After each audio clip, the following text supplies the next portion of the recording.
Bonjour, Gérard Mamou, ingénieur réseau. On va vous présenter aujourd'hui comment configurer un routeur Mikrotik RB951UI-2HND en répéteur Wi-Fi, c'est-à-dire que je vais changer la configuration d'origine et monter une opération pour que le port Wi-Fi soit le port d'accès à Internet et les 5 autres ports Ethernet soient des ports dans lesquels vous pouvez brancher des ordinateurs pour naviguer sur Internet.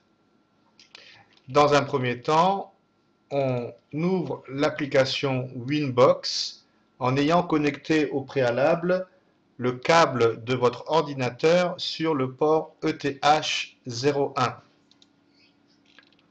On va effacer le cache et on se connecte comme si c'était un nouveau routeur.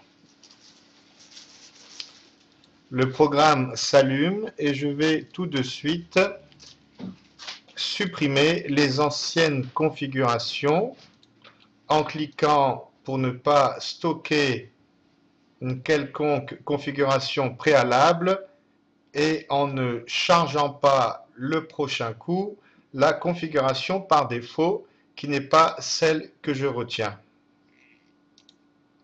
On clique sur Reset Configuration et on reboot le routeur.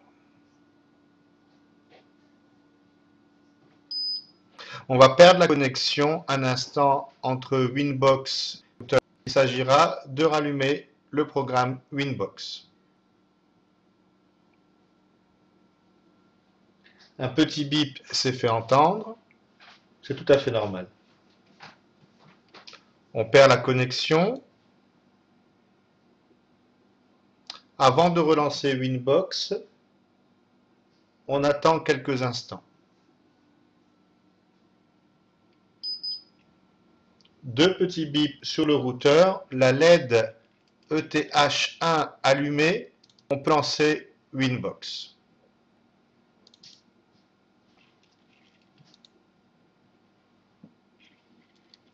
Il n'est plus utile de vider le cache, on peut se connecter à... Oups. On va se connecter au routeur. On voit qu'il y a un certain temps avant qu'il charge son operating system. Les différentes étapes. Tout d'abord, on va créer un pont bridge. On clique sur plus, apply, OK. Ce pont, en vérité, va associer les 5 ports Ethernet. Nous cliquons sur l'onglet Ports et ensuite, un par un, on ajoute les interfaces Ethernet. Ether 2, Apply. Ether 3, Apply. Ether 4, Apply. Ether 5, Apply. OK. Apparemment, ce n'est pas ce qu'il a fait. Nous allons reprendre l'opération. Et donc, c'est une par une. L'ajout. ETH2, on ajoute. Ajout plus ETH3, on ajoute. Plus ETH4, on ajoute. Plus Ether5, OK. La configuration du pont qui associe les 5 ports Ethernet est ainsi achevée. Nous allons tout de suite valider la connexion wireless vers l'extérieur. On clique sur le menu wireless et nous allons créer un profil de sécurité. Plus ma box Internet est une box avec une clé WPA-PSK et je tape directement la clé.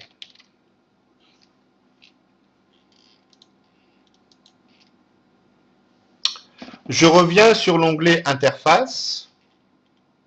Pour l'instant, elle n'est pas dans un état activé.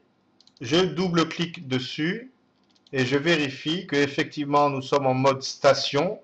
En revanche, dans le Wireless Protocol, je vais choisir 802.11 et dans le profil de sécurité, je vais choisir le profil précédemment créé. Le SSID doit correspondre au SSID de votre box. Voici qui est fait. Toujours non activé, on clique sur la coche pour activer l'interface WLAN 1. Nous avons pu observer des trames en réception et donc le dialogue a été établi de Wi-Fi à Wi-Fi. Nous allons tout de suite attribuer des adresses IP. La première va être 192.168.88.1/24 à l'interface Bridge 1.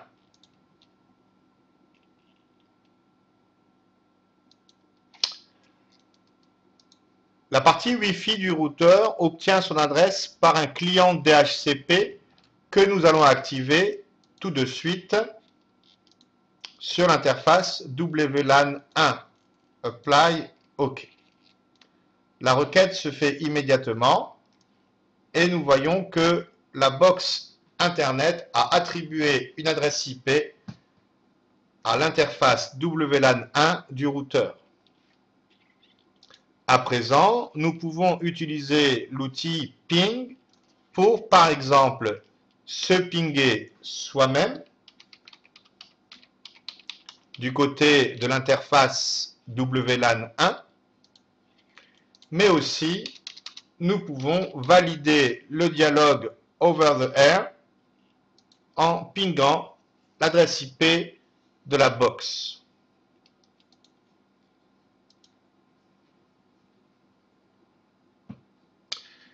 Il nous reste à présent à s'occuper de la partie locale, c'est-à-dire du bridge qui contient effectivement les 5 interfaces Ethernet associées. Nous allons garder la philosophie de MikroTik en ce sens où nous allons utiliser un DHCP serveur de la manière suivante. On va le mettre effectivement sur l'interface Bridge 1, c'est-à-dire que les requêtes vont pouvoir être répondues quel que soit le port des 5 interfaces Ethernet sur lequel vous pouvez brancher jusque 5 ordinateurs manifestement ou équipements.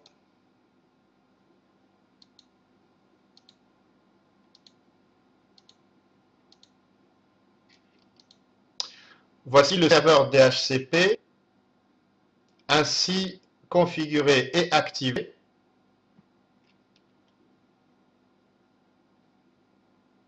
Pour répondre aux requêtes émanant d'équipements connectés à l'une des 5 interfaces Ethernet.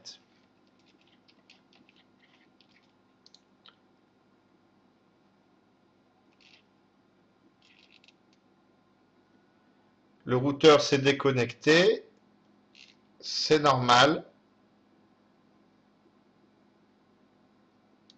Nous allons nous reconnecter.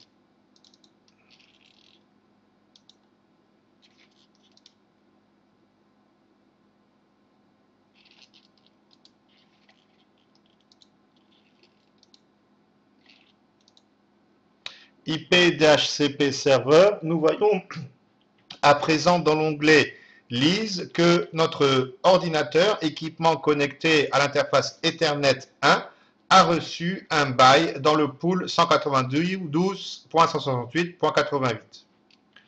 Nous pouvons utiliser l'outil ping pour vérifier la connectivité ICMP vers cet ordinateur.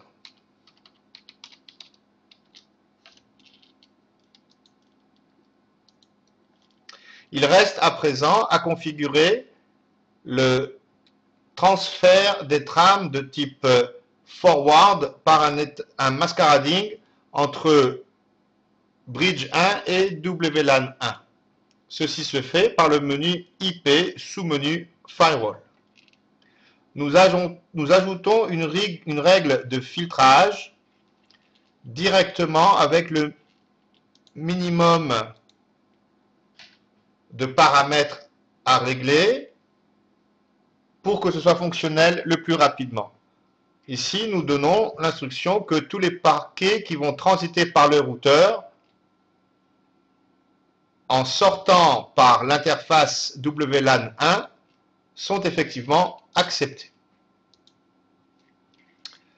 Dans l'onglet NAT, nous allons ajouter une règle de SRC NAT en disant que effectivement nous faisons du masquerading en cliquant sur Masquerade suivi de Apply et OK.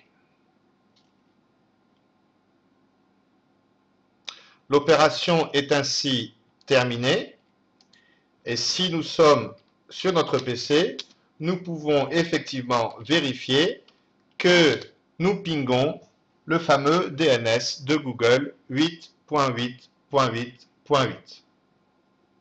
À présent, grâce à cette vidéo, vous avez la possibilité de monter un réseau local et d'utiliser le port Wi-Fi WLAN 1 connecté à une box Wi-Fi pour naviguer sur l'extérieur.